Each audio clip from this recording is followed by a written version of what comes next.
Perencanaan sumber daya manusia di PT Unilever Indonesia Tbk untuk memenuhi tugas mata kuliah perencanaan SDM tahun 2020.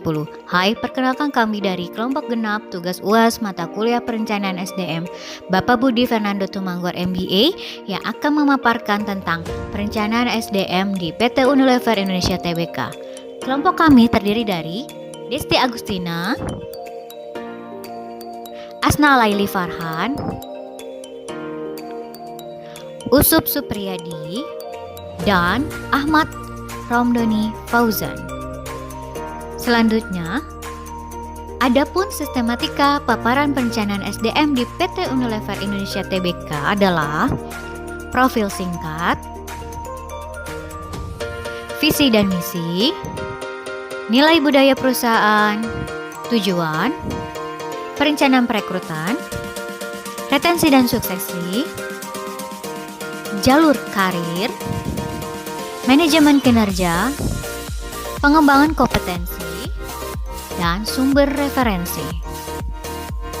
Ketika kita membicarakan tentang perencanaan SDM, perlu kita mereview data perusahaan.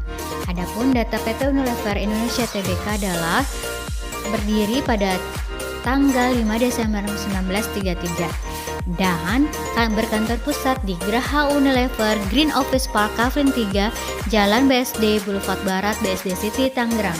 Selanjutnya, perlu kita untuk mereview riwayat singkat dari PT Unilever Indonesia Tbk. Di 1933, Unilever Indonesia pertama kali berdiri dengan nama Lever Zeefabriken di daerah Angke, Jakarta Utara. Di tahun 1936, margarin Blue Band dan sabun mandi Lux mulai dipasarkan di Indonesia. Di tahun 1982, Unilever Indonesia menjadi perseroan terbuka dan melepas saham ke publik dengan mendaftarkan 15% saham di Bursa Efek Indonesia dengan kode saham UNVR. Di tahun 1990, membuka pabrik personal care di Rungkut, Surabaya dan memasuki bisnis dengan mengakuisisi Sariwangi. Di tahun 1992, pabrik es krim Walls dibuka di Cikarang, Konelo dan Pedal Pop mulai dipasarkan. Di tahun 2000, memulai bisnis kecap dengan mengakuisisi Bangun. 2004, merek Knorr diakuisisi dari Unilever Oversize Holding Limited dan menggabungkannya dengan Unilever Indonesia, memindahkan pabrik produk perawatan rambut dari Rungkut ke Cikarang. 2008 membangun pabrik perawatan kulit skincare terbesar se-Asia di Cikarang. Memasuki bisnis minuman sari buah dengan mengakuisisi brand Buah Vita dan Gogo. SAP diimplementasikan di seluruh Unilever Indonesia. Di tahun 2012, Unilever mencapai tujuan melipat gandakan bisnis dalam 5 tahun dengan meraih hasil penjualan 62 triliun. Di tahun 2013, memperingati 80 tahun perjalanan Unilever Indonesia dengan meluncurkan Project Sunlight untuk menginspirasi masyarakat agar bergabung dalam menciptakan masa depan yang lebih cerah bagi generasi mendatang. 2014 meluncurkan program Bitobi untuk Indonesia sebagai wujud komitmen jangka panjang Lifebuoy untuk menciptakan masyarakat yang lebih sehat. Di tahun 2015, Unilever membuka pabrik ke-9 dari seluas 6 hektar di Cikarang yang memiliki kapasitas produksi sebanyak 7 juta unit bumbu masak dan kecap setiap tahunnya. Di tahun 2016, memindahkan kantor pusat ke gedung baru seluas 3 hektar di BSD City Tangerang.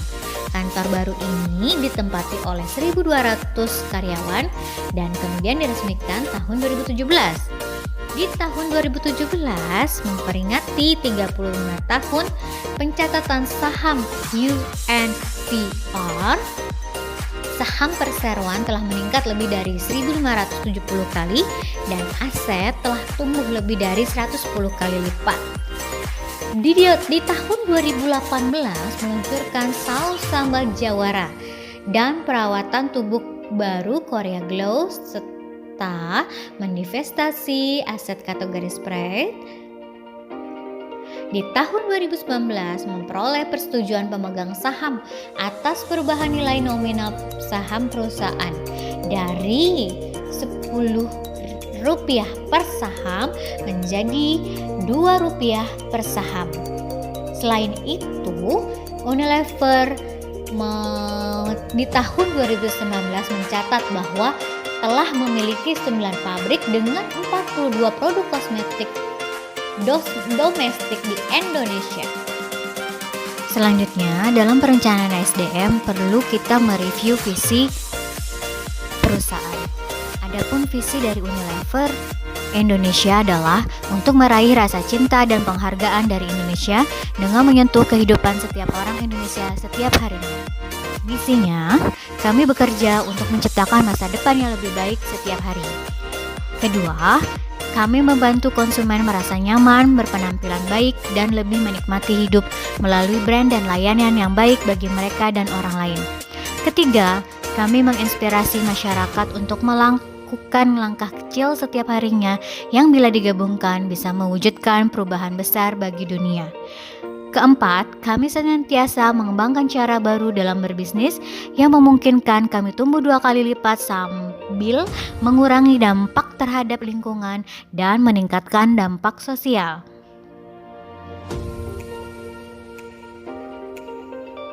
Nilai budaya perusahaan. 1. Integritas. Kami berkomitmen terhadap integritas karena hal itu membangun reputasi kami. Karena itu, kami tidak pernah mengenal kompromi. Integritas menentukan bagaimana kami berperilaku, dimanapun kami berada. Integritas memandu kami melakukan tindakan yang benar untuk keberhasilan jangka panjang Unilever. Respect.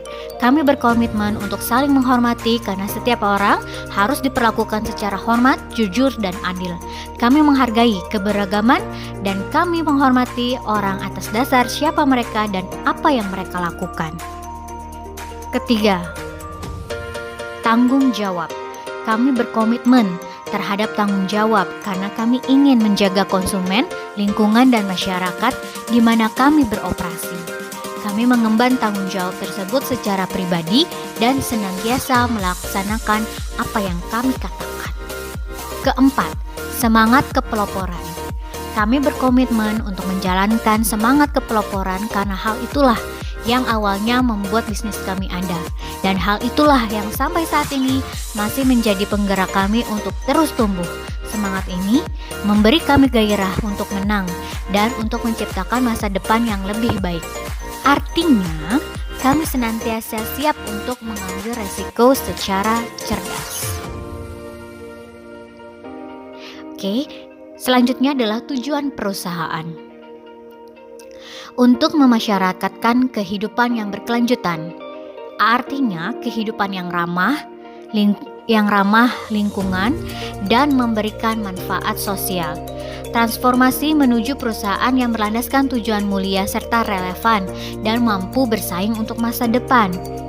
Dimulai dengan karyawan-karyawan, yakni membantu para karyawan untuk menemukan tujuan mulia bersama, memotivasi mereka, dan pada akhirnya mendukung mereka dalam pekerjaan dan keseharian di rumah.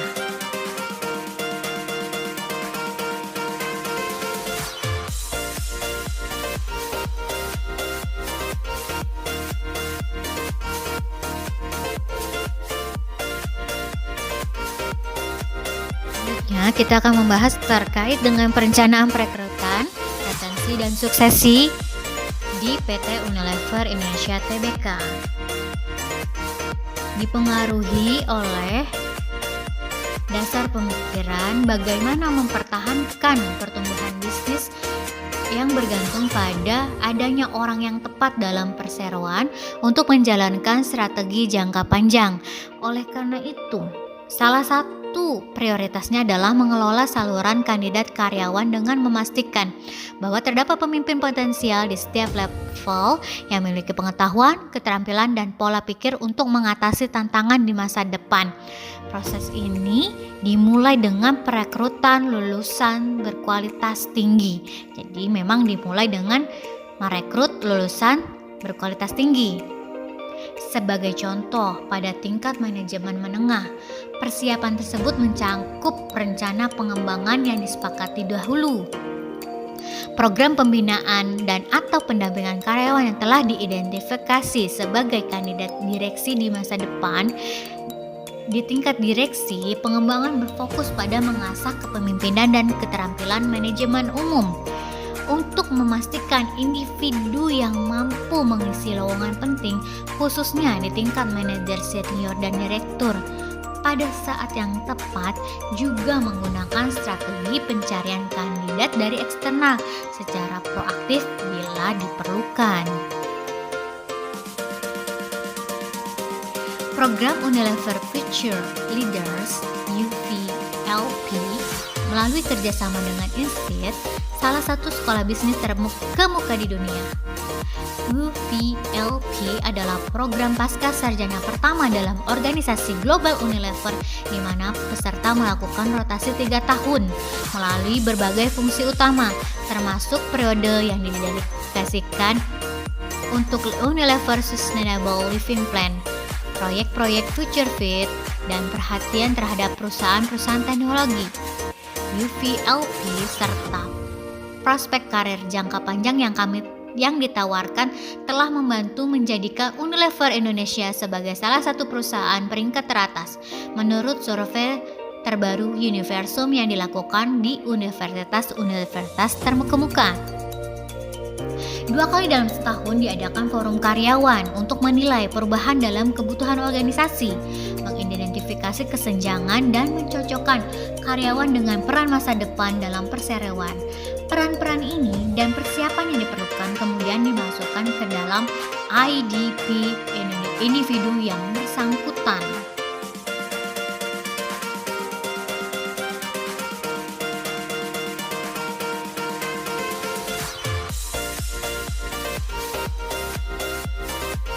Jalur karir Individual Development Plan merupakan sarana untuk membuat proses pengembangan karir secara sistematis dan terukur. Dalam menyusun IDP, karyawan dan atasan mereka menyepakati bidang pengembangan dan jenis dukungan yang akan diberikan. Selain itu, hal ini juga memungkinkan para karyawan untuk mengambil kendali yang lebih besar atas pengembangan pribadi dan profesional mereka sendiri dengan mengakses sumber daya pada platform online Digrit. Selanjutnya kita akan memaparkan tentang manajemen kinerja. Setiap orang mengawali tahun dengan kejelasan target mereka yang disepakati dengan manajer lini yang merupakan atasan masing-masing di bulan Januari. Melalui proses always on, manajer lini memberikan umpan balik yang terus-menerus melalui diskusi sehari-hari, bukan hanya pada kesempatan tertentu, sehingga memungkinkan untuk melakukan intervensi secara tepat waktu jika diperlukan bantuan atau mengidentifikasi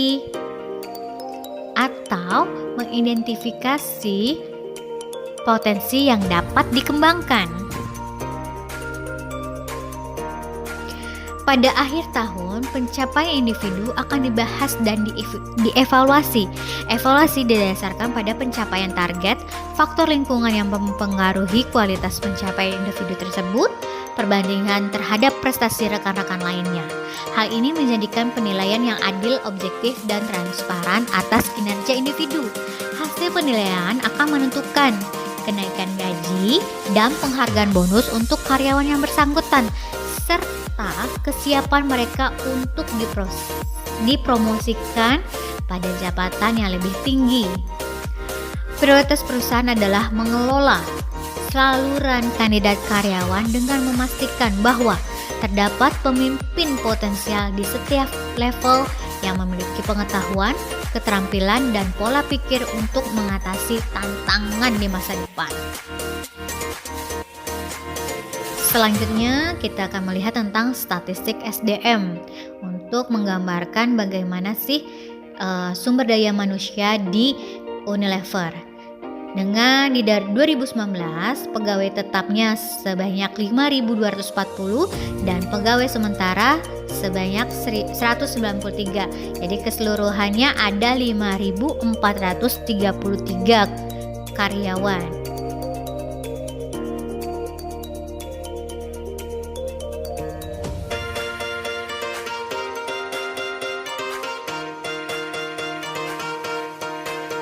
Baik, kita akan lihat juga statistik SDM berdasarkan tingkatan.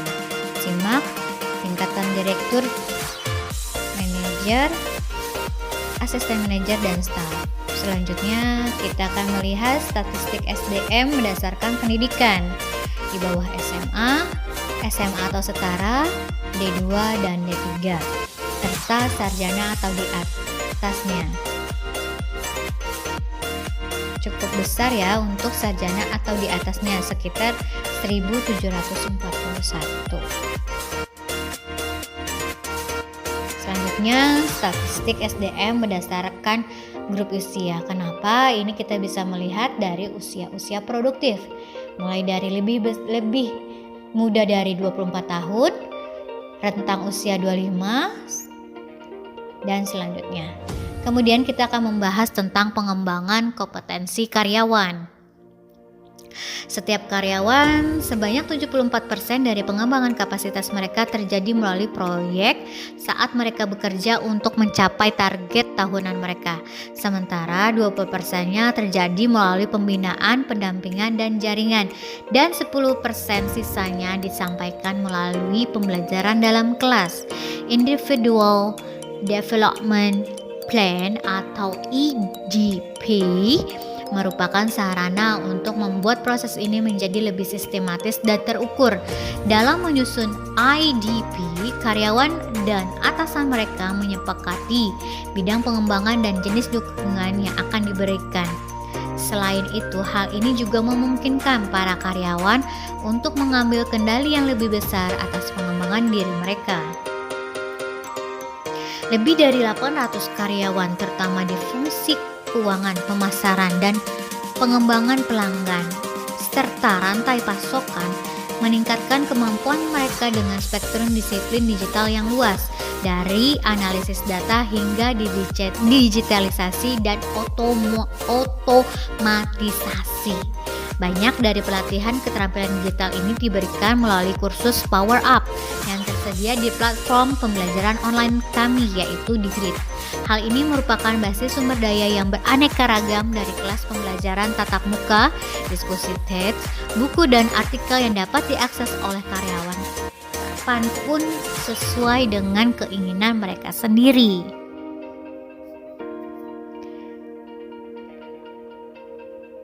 Selanjutnya, program dirancang untuk meningkatkan kompetensi teknis yang memungkinkan peningkatan pelaksanaan, penyelesaian masalah, pengambilan keputusan, dan profesionalisme, serta kompetensi lunak yang mengembangkan perilaku, kualitas pribadi, serta kepemimpinan yang memungkinkan karyawan untuk lebih berdampak dalam kerja mereka.